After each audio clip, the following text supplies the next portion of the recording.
क्योंकि फ्री की शिक्षा जो बच्चे लेंगे आएंगे वो कुछ नहीं कर पाएंगे। ऑर्गेनिक जो है वो सब जितना चलिएगा तो सब एक्सपेरिमेंटल में है, उसको कैसे उसको डील करना है, सबसे पहले अपने अंदर डीलिंग पावर होना चाहिए कि बच्चे को हम उस ऑर्गेनिक को कैसे एक्सप्रेस कर रहे हैं जिससे बच्चा उसको समझ सके। ठीक है, उसके लिए सबसे पहले बच्चों को जो है GOC यानी कि जनरल ऑर्गेनिक केमिस्ट्री ये आना चाहिए, फिर आगे इसलिए कुछ ना कुछ उनको गुरु दक्षिणा देंगे तो उनको भी आइडिया रहेगा कि हमको पढ़ना है। इसलिए हम की एक शिक्षा है, ठीक, और शिक्षा को यदि हम फ्री में कहें कि हम दे देंगे तो ये उचित नहीं है। नमस्कार, मेरा नाम आनंद कुमार गुप्ता हुआ और आप देख रहे हैं डेली बिहार न्यूज़ नेटवर्क। इन दिनों कहें तो हाल ही में 12th का एग्ज़ाम हुआ था और रिज़ल्ट भी आए थे। बहुत सारे कोचिंग संस्था में अच्छे रिजल्ट भी आए और यहाँ पे मोतिहारी में सबसे बढ़िया रिजल्ट आया है अमरिंदर सर के पास। तो हम सर के पास मौजूद है, आइए सर से हम बात करते हैं कि इनके यहाँ क्या ट्रिक है, बच्चों को क्या देते हैं कि यहाँ पे बहुत बढ़िया रिजल्ट आया है। बहुत जगह से बच्चों को सुनने में आया है कि वो लोग बोल रहे थे सर हम लोग को पढ़ाते हैं फिर भी समझ में नहीं आता है और इतना मन लगा के पढ़े फिर भी मेरा बहुत अच्छा नंबर नहीं आया। तो आइए सर से बात करते हैं और जानते हैं क्या वजह है। सबसे पहले सर आपका हमारे चैनल में बहुत बहुत स्वागत है। आपका भी मेरे यहाँ बहुत स्वागत है, आपने अपना समय निकाल करके मेरे पास पहुँचा, इसके लिए आपको बहुत बहुत धन्यवाद। सर इस बार आपके यहाँ से कितने बच्चे क्वालिफाई किए हैं? देखिए मेरे यहाँ तो लगभग 100% बच्चे क्वालिफाई का है, किसी के मतलब कि जो है रिज़ल्ट में गड़बड़ी सुनने को नहीं मिली। और मेरा इसके पीछे बहुत बड़ा है कि बच्चे भी मेहनत करते थे, बच्चे को कैसे गाइडलाइन करना है ये सब बताया जाता था कि कैसे करना है, चूँकि सब कुछ है एक ईमानदारी से काम करना एक बहुत बड़ी चीज़ होती है। तो यहाँ सबसे बड़ा क्लास में डिसिप्लिन को मेंटेन करना, डिसिप्लिन मेंटेन होगी तो स्वाभाविक सी बात है कि बच्चे बहुत अच्छे करके जाएंगे।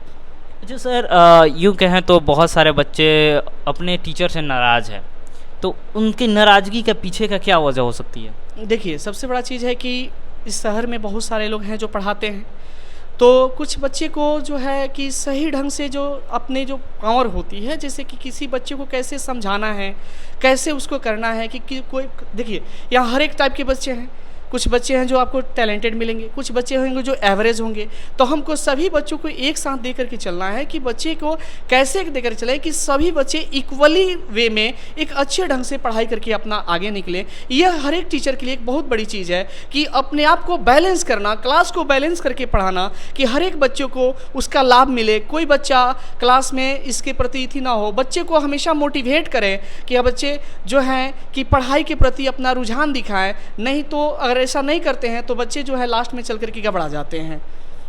अच्छा सर, यूँ कहें तो बच्चों के पीछे गड़बड़ाने की वजह क्या हो सकती है? मेन मोटिव मेन वजह क्या हो सकती है? अगर बच्चे चनमारी आ रहे हैं, घर से निकलते हैं पढ़ने के लिए, फिर वजह क्या हो जाती है? चनमारी आते हो भटक कहाँ जाते हैं? देखिए सबसे बड़ा चीज़ है कि बच्चे को मिसगाइड, यदि बच्चे आते हैं तो वो अननोन होते हैं। बच्चे जब मिसगाइड होते हैं जिसकी वजह से वो क्या होते हैं कि अपने गलत रास्ते को पकड़ लेते हैं, और गलत रास्ते पकड़ने के बाद उनको तो बच्चे हैं उनको समझ में नहीं आती है, लेकिन फिर आगे चल कर के वो जब उनका समय जैसे गाइडलाइन मिलता फिर वो अच्छे कर पाते। लेकिन गाइडलाइन ना मिलने के कारण यहाँ बच्चे जो हैं भटक जाते हैं और लास्ट में चल कर के उनको पछताना पड़ता है, रोना पड़ता है, इसके अलावा कोई उसका उपाय नहीं रहता है उनके पास।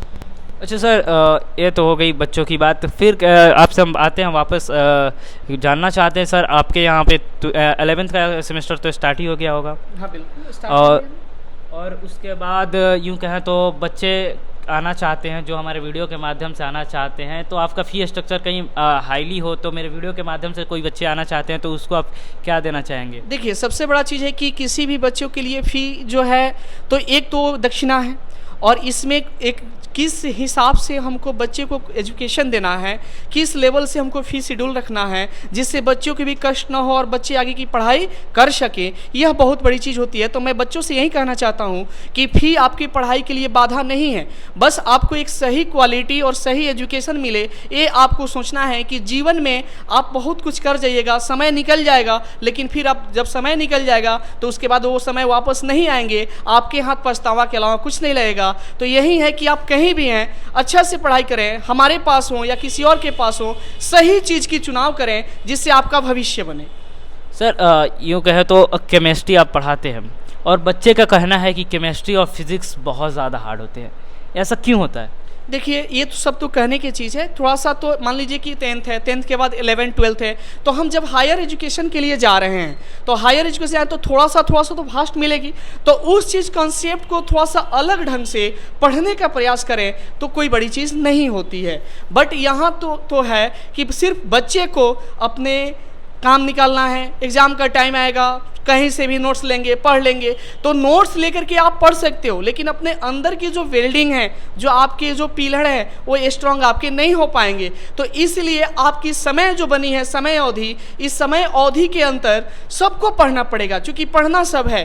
तो टोटल सिलेबस पढ़ने का प्रयास कीजिए कि आगे चल के आपको, चूँकि एक चैप्टर का दूसरे चैप्टर से, दूसरे का तीसरे चैप्टर से रिलेशन रहता है, और जब तक नहीं पढ़ेंगे तो फिर कंसेप्ट में प्रॉब्लम होगी। इसलिए पूरा पढ़ना एकदम अनिवार्य रहता है। अच्छा सर, केमिस्ट्री में यूँ कहें तो 3 पार्ट्स होते हैं, कौन कौन से पार्ट्स होते हैं सर?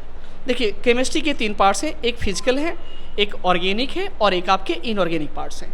सर जैसे यूँ कहें तो अक्सर बच्चे कहते हैं कि ऑर्गेनिक्स बहुत हार्ड होते हैं, तो ऑर्गेनिक्स का क्या माजरा है, कैसे ऑर्गेनिक्स जो है कैसे काम करती है? देखिए, ऑर्गेनिक जो है सबसे बड़ा चीज़ है कि उसमें बहुत सारे कंपाउंड्स हैं, जिसको उसमें तो थ्योरी है, लेकिन आप एक बात कीजिएगा तो जो फिजिकल के जैसा नहीं है, क्योंकि फिजिकल में बहुत सारे कैलकुलेशन है, लेकिन ऑर्गेनिक जो है वो सब जितना चलिएगा तो सब एक्सपेरिमेंटल में है। उसको कैसे उसको डील करना है, सबसे पहले अपने अंदर डीलिंग पावर होना चाहिए कि बच्चे को हम उस ऑर्गेनिक को कैसे एक्सप्रेस कर रहे हैं जिससे बच्चा उसको समझ सके।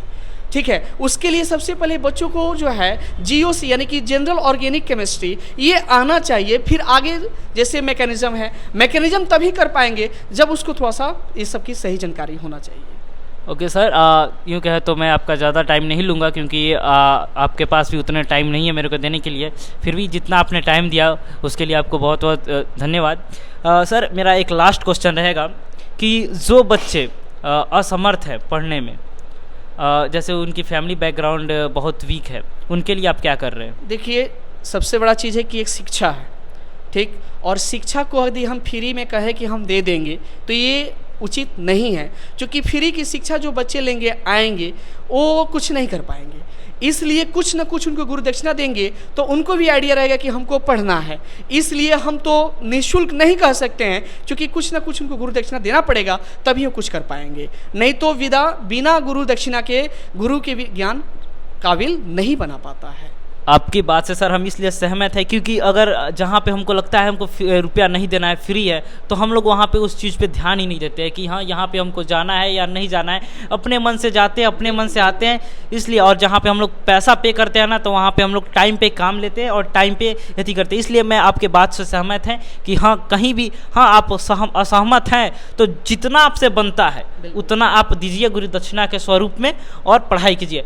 तो मेरा नाम आनंद कुमार गुप्ता हुआ, आप देख रहे थे डेली बिहार न्यूज़ नेटवर्क। अगर आपको सर के साथ वार्तालाप अच्छी लगी तो आप कमेंट सेक्शन में आके अपनी राय दे सकते हैं। और अगर आप स्टूडेंट हैं, अगर देख रहे हैं तो सर के पास विजिट कीजिए और यहाँ पे 1-2 दिन क्लास करके देखिए कैसा लग रहा है। हम गारंटी देते हैं कि आपको यहाँ से बेहतर कहीं नहीं मिलेगा। और आप एक बार आइए और यहाँ पे विजिट कीजिए और यहाँ का क्लास करके देखिए और आपका ज़िंदगी बदल जाएगा। हम ऐसा दावा कर सकते हैं, यूँ करते हैं।